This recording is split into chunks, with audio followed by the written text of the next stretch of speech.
Hello everyone, तुमचं माझ्या YouTube channel Sonal blogger with फॅमिलीमध्ये अगदी मनापासून स्वागत आहे। तर आज मी ना तुमच्यासोबत नारळ आणि गुळाची ट्रॅडिशनल खीरची रेसिपी शेअर करते। तर सर्वात पहिले मी इथे एक नारळाचे तुकडे करून घेतलेले आहेत आणि त्यात छोटे छोटे तुकडे करून मिक्सर ग्राइंडरला ग्राइंड करून घेतले, 1 ग्लास पाणी टाकून। त्यानंतर कढईमध्ये तूप घेऊन थोडेसे काजू बदाम फ्राय करून घ्यायचे। तर काजू बदाम फ्राय करून झालेले, त्यानंतर मी आणखीन 1 चम्मच तूप घेतलेला आहे आणि जो नारळ ग्राइंड केलेला होता ना त्याचं दूध बाजूला काढले आणि नारळमध्ये टाकून घेतलं आणि तुपामध्ये लो फ्लेमवरती खरपूस रंग येईपर्यंत भाजून घ्यायचे। तर खरपूस असा रंग आलेला आहे आणि खमंग वास पण येतोय। त्यानंतर हे जे आपण नारळाचं दूध काढून ठेवलेलं होतं ना 1 ग्लास, ते यामध्ये टाकून घ्यायचं आहे।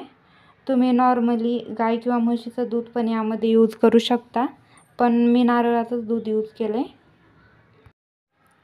आजचा व्हिडिओ थोडासा ना फास्टमध्ये झाला, कारण की शूट करताना मी बरोबर शूटच नाही केलेला स्टँड नसल्यामुळे। त्यानंतर बघू शकता खीर घट्टशी झाली म्हणून मी थोडंसं दुसरं नॉर्मली गोकुळचं दूध यूज केलेलं आहे, कारण की ती खूप घट्टसर अशी झालेली होती।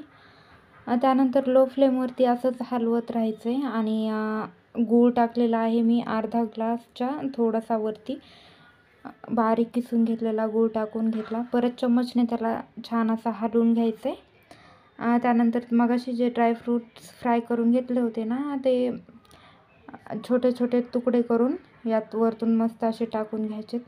तर बघू शकता आपली नारळाची खीर बनवून रेडी आहे।